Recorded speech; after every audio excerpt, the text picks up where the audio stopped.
কি এটা? গেস করবো কেন? এটা কি দিদি নাম্বার 1 শো? গেস করলে প্রাইজ পেয়ে যাবো। আচ্ছা তুই যদি গেস করতে পারিস একটা প্রাইজ দিবি।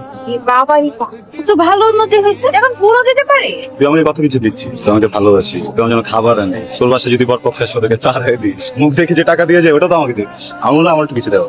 Thank you. এখানে 20,000 টাকা আছে। এতগুলো টাকা? দুদিন তো 5,000 6,000 3,000 আমি তো বুঝি নাই তুই আমার জন্য এত বড় বড় স্যাক্রিফাইস করিস। 20,000 টাকা তো ছেড়ে দিছিস। লন্ডনই পাঠাবো। তাকে রিজেক্ট করার পর তো বাবা আমার উপর ভীষণ ক্ষেপে আছে। লাস্ট ওয়ার্নিং দিয়ে দিছে, কানা হোক লুলা হোক আমাকে গছাই দিচ্ছে। যা করা তাড়াতাড়ি করতে হবে। তেমন তুই চেষ্টা করতেছিস, একটু সময় লাগবে, এই চেষ্টা করতে করতে হয়ে যাবে। লাস্ট ওয়ার্নিং এটা। টাকা দিয়ে তোর 2 মাসের খরচ হয়ে যাবে, রুমের খরচ, ইন্টারভিউর জন্য যাতায়াতের খরচ, 2 মাস চলে যাবে। কতবার তোকে বললাম যে বাবার ওখানে জয়েন কর। সবাই কি বলবো বলে ঘর আমি না এইটা একটা নিতে চাই। আমি ছোট চাকরি, ছোট স্যালারি হবে, কোনো রেফারেন্স থাকবে না। এত একটা দিন সময় দিয়েছে, আবার তুই হঠাৎ করে একদিন চাকরি নিয়ে তোকে ফোন দিয়ে দিছি।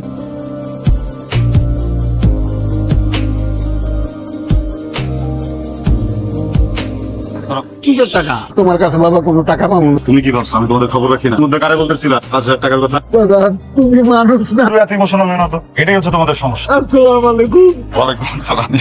আসসালামু আলাইকুম স্যার। আপনি কি ইন্টারভিউ দিতে আসছেন? জি। আপনি কি নিয়ে যেন গবেষণা করছেন? স্যার ইংরেজি বিদ্যা, যেটা সাধারণ মানুষের জন্য খুব সহজে বলতে আর বুঝতে সুবিধা। স্যার বলুন তো, আমি তোমাকে চিনি, এটার ইংরেজি কি? I know you. আমি এটাকে আমার মতো করে বানিয়েছি আই সুগারি, না আমি তোমাকে চিনি। তারপর মাই ইয়েস বডি হ্যাজ কাম, মাই মানে আমার, ইয়েস মানে হ্যাঁ, বডি মানে গা। মাই ইয়েস বডি হ্যাজ কাম মানে আমার হাগা আসছে। আরেকটা কথা তুই বলবি না। এই অফিসে যতক্ষণ তুই থাকবি ততক্ষণ পর্যন্ত তোর ইংলিশ বলা হারাম। তোর কি জন্ম হয়েছে ইংরেজি শেখানোর নামে দুনিয়ার মানুষকে পালন করার জন্য? ফাজিল কোথাকার। আপনি আগামী 5 বছরে নিজেকে কোথায় দেখতে চান? আগামী 5 বছর পর আমি নিজেকে জঙ্গলে দেখতে চাই। তার জন্য আমার খুব পছন্দ, তাই আমি একটা লাল রঙের আন্ডারওয়্যার বানিয়ে ইন্টারভিউটা দিচ্ছি। ইন্টারভিউটা দিয়ে সোজা বান্দরবন চলে। তাহলে আপনি এখানে এসেছেন কেন? আমার প্রেমিকা চায় আমি এখানে চাকরি করি, ও চায় আমি চাকরিটা পাওয়ার সাথে সাথে আমাকে বিয়ে করে ফেলছি। হারামজাদা, তুই বিয়েটা করবি না কেন? সাংসারিক যন্ত্রণা, আমার সাথে চাকরিটাকে ছেড়ে চলুন বান্দরবন চলে। গাছ থেকে টার্জানের মতো লাভ। জানি প্রথম আপনাদের দুজনের ভয় লাগতে পারে, আমার সাথে টার্জানের মন্ত্র পড়বেন।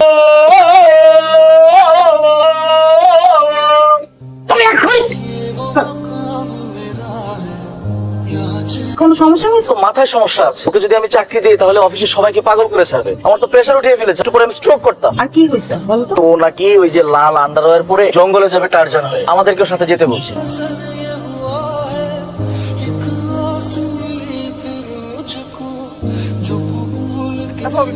চাকরিটা হবে তো না? আমি এই তোকে না জানাই আমার বড় মামার অফিসে পাঠাইছি চাকরিটার জন্য। তুই এটা কি করে আসিস? কথা বলে আসিস ওখানে? আমাকে ছোট করলি না তুই? বড় মামা ছিল, আমাকে তো খুব বড় করছিস তাই না? যার চাকরি করছে চাকরি পেয়ে গেছে, টাকুকে কোথায় একটা খাচ্ছ?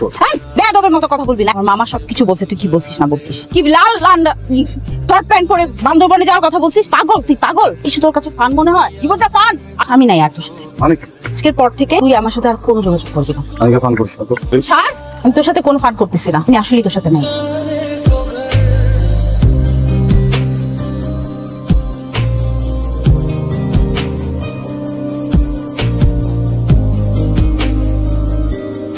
কাঁদতেছো কেন?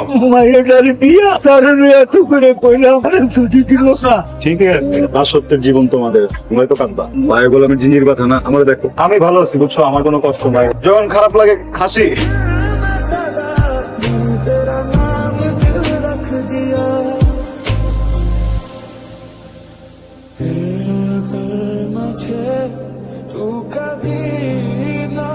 হ্যালো ইয়ামান, কেমন বোধ হচ্ছে? বেটার, কি বলবো বুঝতেছি। খুবই সরি, আমার জন্য অনেক কষ্ট হয়ে গেল। ভূত মানুষ তো আপনি, একে তো আমার জীবন বাঁচালেন, নিজের জীবন পরোয়া না করে কোনোবার আমাকে বলছেন যে আপনাকে কষ্ট দিলাম। চোখের সামনে এত কিছু ঘটে যাচ্ছে, সচেতন নাগরিক হিসেবে আমার দায়িত্ব।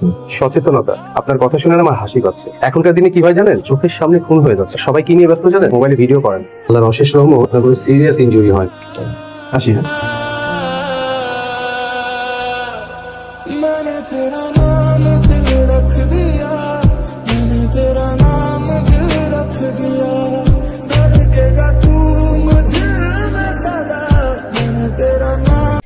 হ্যালো এভরিওয়ান, আসসালামু আলাইকুম। কি অবস্থা সবার? কেমন আছেন সবাই? আশা করি অনেক অনেক ভালো আছেন। তো ভাই আজকে ড্রামাটা ছিল, ড্রামাটার নাম হচ্ছে মেয়েটার ছেলেটা। অভিনয়ে ছিলেন আপনার আরশ খান অ্যান্ড হচ্ছে তাসনুভা তৃষা। এখন বর্তমানে আপনার তাসনুভা তৃষা অ্যান্ড হচ্ছে আরশ খান, মানে এনারাই বেশি জুটি এখন করতেছে আর কি। তো আগে ছিল তানিয়া বৃষ্টি, তো তাদের মধ্যে ঝগড়াঝাটি হওয়ার পর থেকে প্রবলেমটা মেবি হচ্ছে তারা মানে তাদের কিন্তু একদম বেস্ট জুটি, তানিয়া বৃষ্টি অ্যান্ড হচ্ছে আরশ খান, তারা কিন্তু সেই লেভেলের একটা জুটি। আমার কিন্তু অনেক অনেক ভালো লাগে। তো তারপরেও তাসনুভা তৃষার সাথেও অনেক ভালো লাগে, সমস্যা নেই। তো এই নাটকের আপনার ডিরেক্টর ছিলেন সোহেল হোসেন। তো ডিরেক্টর অনেক সুন্দর ছিল, ভালো ছিল, এই জন্য নাটকটা অনেক সুন্দরভাবে হয়েছে। তো দেখেন আপনার তাসনুভা তৃষা অ্যান্ড হচ্ছে আরশ খান। তো আরশ খান তো এখন বর্তমানে ফেমাস, মানে অল্প সময়ের মধ্যে সে যা কিছু করছে মানে এত দ্রুত অনেকেই করতে পারে না। আরশ খান অনেক কিছু করে ফেলছে। আরশ খান আসলে একজন ভালো মনের মানুষ, তাকে মানে কোটা আন্দোলনের সময় যা দেখছি এটা দেখে আমি মুগ্ধ হয়ে গেছি। তো আপনাদের কেমন লাগে অবশ্য জানি না, আরশ খানকে কিন্তু অনেক বেশি ভালো লাগে আমার।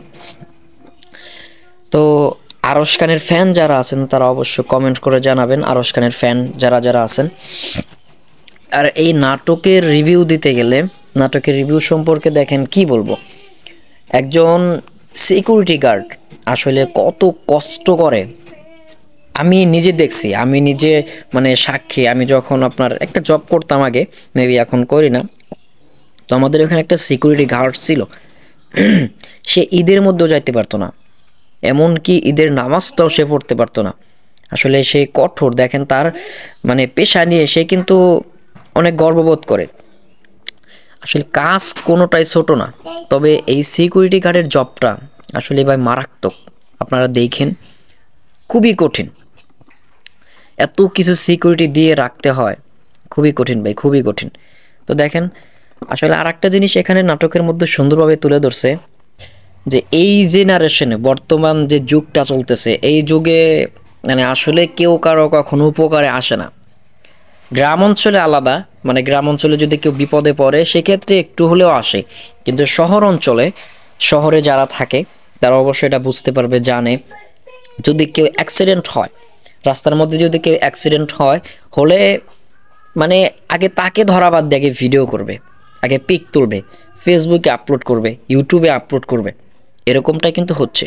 তারা ভিউজ নিয়ে যাবে, তারা ইনকাম করবে। একজন মানুষ মারা গেছে, একজন অ্যাক্সিডেন্ট হয়েছে, অসুস্থ, গুরুতর অসুস্থ হয়ে গেছে, তাকে ধরা বাদ দিয়ে তারা ভিডিও নিয়ে ব্যস্ত। বর্তমান জেনারেশনটা এরকম চলতেছে। নাটকের মধ্যে এটাও কিন্তু সুন্দরভাবে তুলে ধরছে। আসলে দেখেন কেউ যদি কখনো বিপদে পড়ে তার বিপদে পাশে দাঁড়ানো উচিত, তার সাহায্য করা উচিত। তো দেখেন আরশ খান মানে বর্তমান যে নাটকগুলো করতেছে তার নাটকগুলো কিন্তু এখন মিলিয়ন মিলিয়ন ভিউজ খেয়ে যাচ্ছে। তো আমার এই নাটকটা আমি ফিনিশিং ফুললি দিতে পারি নাই, তো আপনারা ফুল নাটকটা দেখতে চাইলে অবশ্য আপনারা যদি ফুল নাটকটা দেখতে চান তাহলে অবশ্যই জাগো এন্টারটেনমেন্ট ইউটিউব চ্যানেলে আপলোড করা আছে, ফুল ড্রামাটা অবশ্যই দেখে নেবেন। আর তাদের চ্যানেলের লিংক আমাদের ডেসক্রিপশনে থাকবে, অবশ্যই তাদের চ্যানেলটা সাবস্ক্রাইব করবেন। আর আমাদের ইউটিউব চ্যানেলের স্ট্যাটাসগুলো কেমন লাগে অবশ্যই কমেন্ট করে জানাবেন। দেন হচ্ছে আরশ খানের ফ্যান, তাসনুভা তৃষার ফ্যান যারা আছেন অবশ্যই কমেন্ট করবেন। সো আবার নেক্সট ভিডিওতে দেখা হবে। আসসালামু আলাইকুম।